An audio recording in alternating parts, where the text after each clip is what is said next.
Assalamualaikum warahmatullahi wabarakatuh. Seluruh sebangsa dan setanah air, jumpa lagi di channel Jagat Lobitu. Semoga dalam keadaan sehat, tak kurang satu apa, rahmah barokah salam Allah curahkan untuk kita semuanya.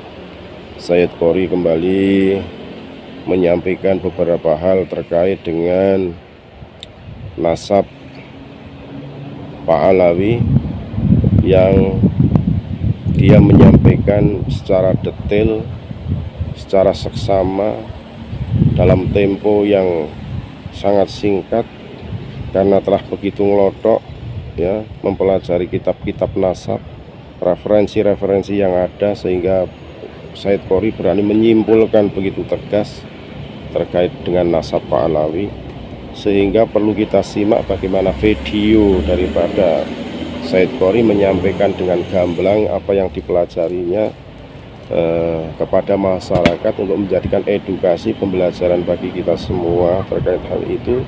Jangan sampai nanti kita masyarakat salah arah, salah mempelajari, salah menjadikan seseorang sebagai panutan, dan itu semua nantinya akan membuat kita terbelenggu, membuat kita juga semakin jauh dari apa yang disyariatkan oleh Rasulullah SAW. Karena kaum milenial saat ini saya teliti justru mengedepankan sunnah daripada wajib, mengedepankan mahabbah daripada kecintaannya, mahabbah kepada Allah Subhanahu wa Ta'ala. Jadi mengedepankan mahabbah kepada seseorang yang notabene diakui sebagai nuriyah Rasul, tapi menjauhkan mahabbah dia kepada Rasulullah dan Allah Subhanahu wa Ta'ala. Sehingga sudah barang tentu saya mengingatkan kepada kaum milenial untuk kembalilah kepada ajaran yang benar. Jangan sampai Anda hanya mempelajari sebuah sunnah, menghadapkan sunnah yang notabene nanti akan dijamin masuk surga karena mengikuti doktrin fanatik mahabbah yang tentunya justru akan menyesatkan diri kamu semuanya. Sekali lagi mohon maaf, NKRI Hakamatin Nusantara milik kita. Assalamualaikum warahmatullahi wabarakatuh. Dalam sebuah risalah kitabnya, beliau menyatakan bahwa nasab palsu itu sangat rapuh, tetapi nasab palsu itu sangat kuat ya di kalangan orang-orang yang bodoh. Maka pelajarilah ilmu nasab supaya di kemudian hari nanti banyak ulama-ulama baru yang akan muncul membongkar kepalsuan-kepalsuan nasab yang mengatasnamakan keturunan Sayyidah Fatimah Zahra. Ini ungkapan dari Al-Imam Ibnu Hajar Al-Haytami. Maka teman-teman, ketika antum membaca kitab Ibnu Hajar Al-Haytami dan beliau menyebutkan risalah silsilah tarekat dia kepada jalur Ba'alawi, itu bukan berarti dia sedang menyatakan bahwa benarnya nasab Ba'alawi. Dia hanya menyampaikan riwayat bahwa saya pernah mengambil satu sanad tarekat dari Abdullah bin Alwi Al-Haddad, yang dia menyatakan Abdullah bin Alwi bin Alwi Al-Haddad bin Anu sampai kepada Ubaidillah. Itu beliau sedang menyampaikan silsilah nasab yang dia ketahui terkait yang bernama Abdullah bin Alwi Al-Haddad, bukan sedang menetapkan benarnya nasab itu, gitu loh. Nah, yang kedua teman-teman yang dirahmati oleh Allah, kalau antara Abdullah bin Alwi Al-Haddad ya dengan Al-Imam Ibnu Hajar Al-Haytami, 15 tahun baru tadi malam dia datang ke sini ketika viral saya punya YouTube dan saya menerangkan apa yang sepaham dengan paham saudara saya ini. Apa dia bilang dulu? Itu Pak Alawi itu, Habib itu keturunan Yahudi, bukan keturunan Nabi. Berantem sama saya sampai saya mau pukul dia. 15 tahun kami berkelahi, enggak berkawan. Tahu enggak kalian? Dia bilang keturunan Yahudi, aku bilang kau jangan bilang keturunan Nabi, keturunan Yahudi, kau itu keturunan Yahudi rupanya. Sampai berantem kami, pisah kami di jalan. Kul turun dari mobil dia itu.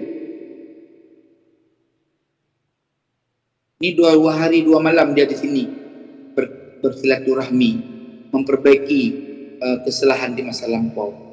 dan saya sudah mengakui kebenaran itu. Kenapa? Karena kami orang meneliti kebenaran, bukan orang berhayal dengan satu kebenaran, bukan orang yang kena doktrin-doktrin buta.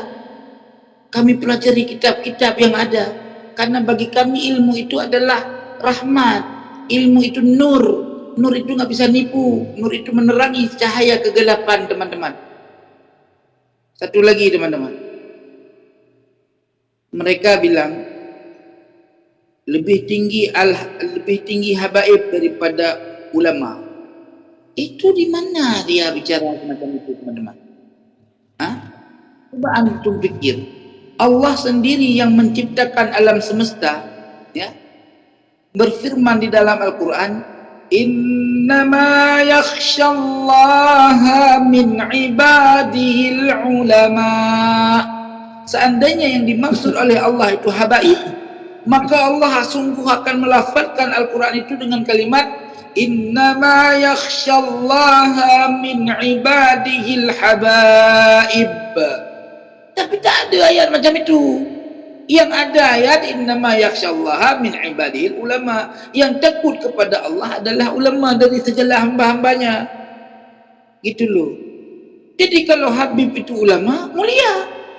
Tapi kalau Habib itu bahlul, mana ada mulia sikit pun. Masa orang gila jadi wali? Ya kan? Jadi Habib itu bukan keturunan Nabi, teman-teman. Jelas tidak? Habib itu bukan sama sekali keturunan Nabi. Jadi jangan membohongi umat. Jangan ngaku-ngaku ahlul bait. Yang benci ahlul bait masuk neraka. Betul. Kalau benci kepada ahlul bait. Kalau benci kepada Habib karena dia mengaku-ngaku keturunan Nabi, wajib hukumnya. Bukan sunnah lagi, wajib. Kenapa? Melindungi martabat kesucian daripada nasab baginda Nabi Muhammad SAW. Teman-teman yang dirahmati oleh Allah dimanapun antum berada semua, kepalsuan nasab Alawi itu sudah disampaikan oleh baginda Nabi SAW dari masa ke masa. Jadi dari zaman itu sampai zaman sekarang masih berlaku bahasa Nabi Muhammad SAW itu yang saya maksud dari masa ke masa. Apa kata Nabi? Satu zaman nanti akan muncul fitnah besar yang berasal dari orang yang mengaku dia bagian dari keturunanku. Padahal mereka bukan keturunan aku, kata Nabi. Karena yang keturunan aku adalah orang-orang yang membawa garis ketakwaan, bukan yang membawa nasab. Maksudnya seperti itu. Artinya apa? Mereka itu sudah diprediksikan oleh Nabi. Mereka mengaku-ngaku keturunan Nabi, di dalam diri mereka mengalir darah Nabi. Mereka mengatakan, kakek kami tahu kalian siapa kakek kami? Kakek kami Rasulullah. Begitu kata mereka. Tapi tuan-tuan, apa ndak malu dia bilang kakeknya Nabi Muhammad? Sedangkan Nabi Muhammad orang buta kafir rajam, yang maki-maki dia, yang maki-maki Nabi kita, tetap disuapi makanan ke dalam mulutnya. Sampai-sampai sahabat sendiri yang meninggal yang mendengarnya pun enggak terima gitu. Sampai wafatnya Rasulullah, datang Sayyidina Abu Bakar menyuapi roti ke dalam mulut seorang itu. Dia berkata, siapa ini orang enggak biasa kok kasar macam ini, bukan seperti orang yang biasa menyuapi aku. Memang mereka enggak punya ilmu, ya. Notabene mereka manusia-manusia yang pingin masuk surga dengan cukup cinta kepada Ba'alawi, itu doang. Jadi mereka enggak mau masuk surga dengan ilmu dan amal. Mereka mau masuk surga dengan doktrin. Cukup cinta Ba'alawi masuk surga. Udah itu. Ya. Teman-teman, perhatikanlah dengan cara yang benar gitu. Ya. Jangan mudah kita disesatkan oleh orang. Kita ini sudah terbiasa dibohongi. Jangan kena tipu terus lah gitu. Kasihan bangsa Indonesia ini, ya. Yang kedua, teman-teman, mereka mengatakan bahwa Mereka mengatakan bahwa Ahmad bin Isa, Ahmad itu Sayyidina Ahmad. Mereka berkata bahwa Sayyidina Ahmad itu, mereka berkata bahwa Sayyidina Ahmad itu Al-Muhajir digelarnya ya. Ini gelar Al-Muhajir itu aja kalau di permasalahan nggak punya dalil. Nggak ada satupun dalil bagi kalangan Bani Ba'alawi yang mampu mengungkapkan secara fakta dan data, tentang keberadaan atau tentang hijrahnya Said Ahmad bin Isa menuju Hadramut Yaman. Nggak ada. Coba buktikan kitab sezaman dengan Said Ahmad. Jadi kita harus bisa ya menemukan satu sumber berita. Di zaman Said Ahmad bin Isa itu sendiri harus ada keterangan yang menerangkan bahwa beliau ya pernah hijrah dan bermukim serta wafat di Yaman. Ya, hanya ada satu kitab Tahzibul Ansab yang menerangkan bahwa keberadaan Said Ahmad itu di Basrah, wafat di Basrah dan bermukim di Basrah. Lalu dari mana kok bisa Said Ahmad ini keterangannya bermukim di Basrah, lalu dari Basrah beliau hijrah ke Yaman sampai wafatnya di Yaman? Lalu dari kitab mana bisa diungkapkan informasi itu? Jadi sejarah itu hanya berputar di abad ke-10 Hijri.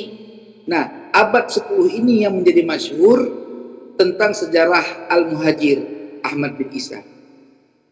Tetapi cerita itu tidak berkesinambungan sanad. Jadi di kitab-kitab lampau tidak satupun menerangkan bahwa Said Ahmad bin Isa pernah hijrah ke Yaman. Kalau kita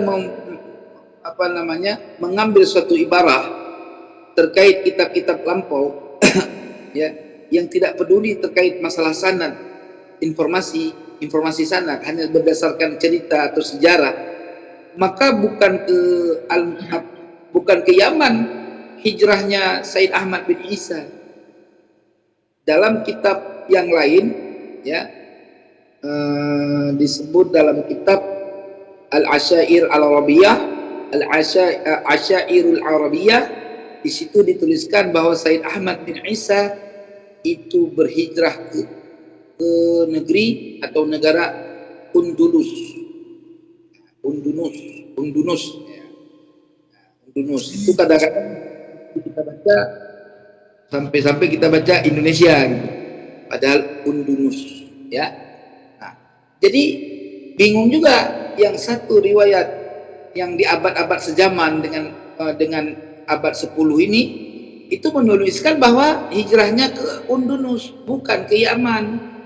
Jadi simpang siur berita kalau tanpa sanad.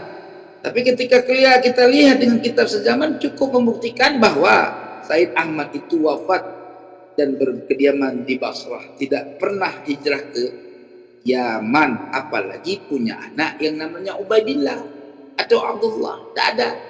Kalaupun dianggap riwayat as-suluk, maka di situ tidak juga terverifikasi Ubaidillah memiliki anak Basri sama Salim.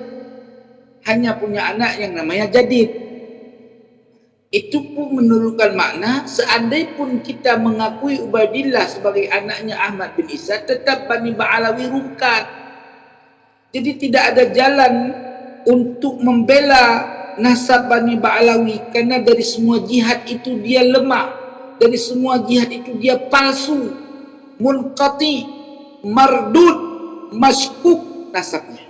Jadi nasab Bani Ba'alawi itu dibilang mardud, oke, dibilang maskuk, oke, dibilang inqita'ul isnad boleh.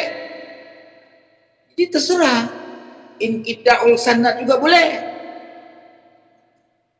Paham nggak teman-teman semua?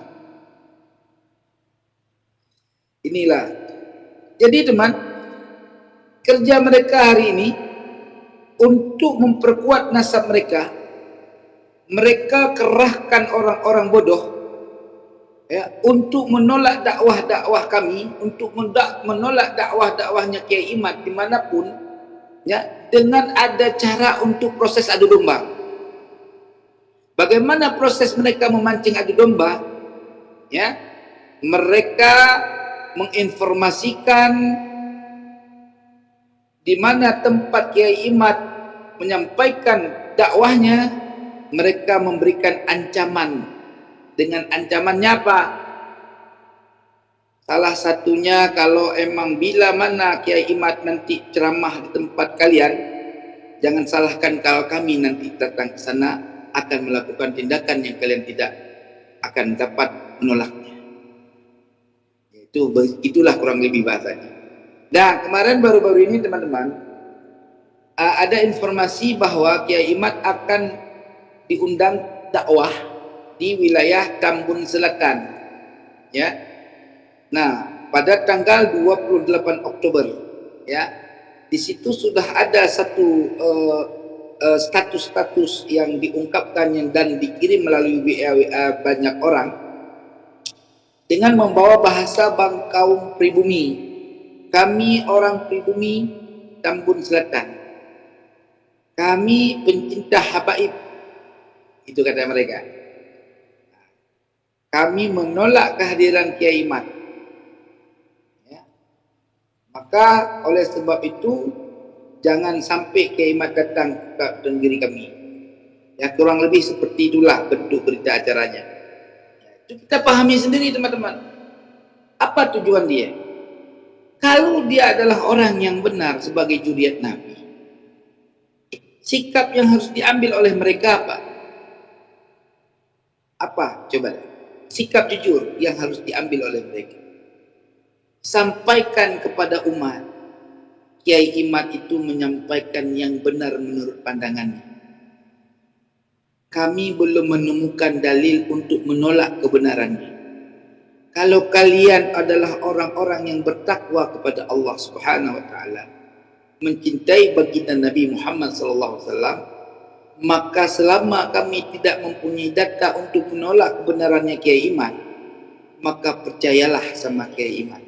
Jika dia bukan pendusta, dia bukan orang yang menyebar fitnah, tapi dia orang yang sedang menyampaikan kebenaran.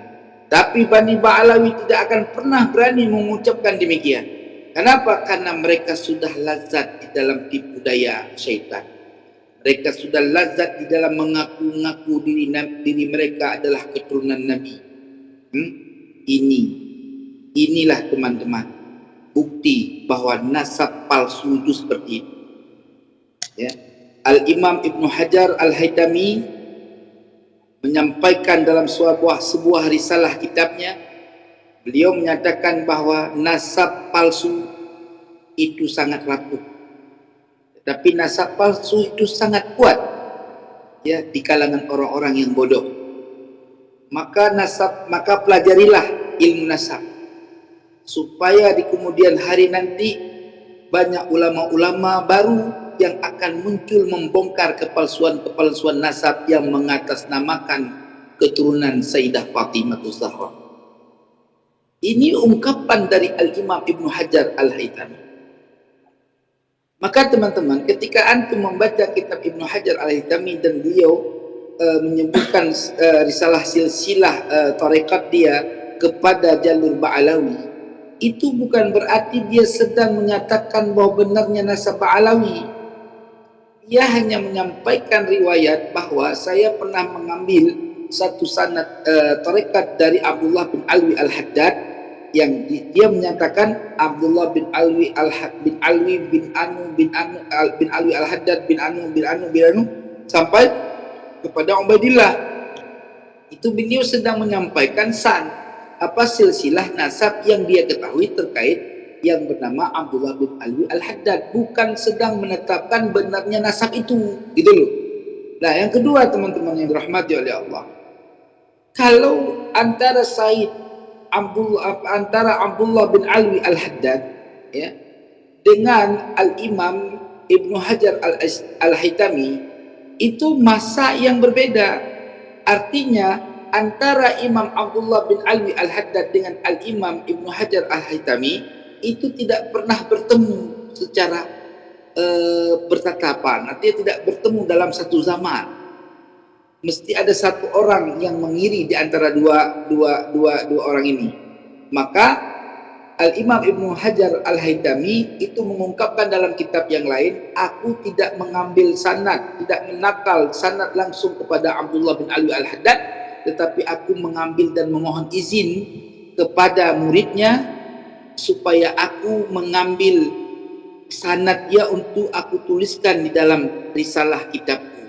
Jadi ini harus kita pahami bahwa Al-Imam Ibnu Hajar tidak mengambil langsung sanad tarekat kepada Abdullah bin Alwi Al-Haddad, ya, dan dia juga tidak mengambil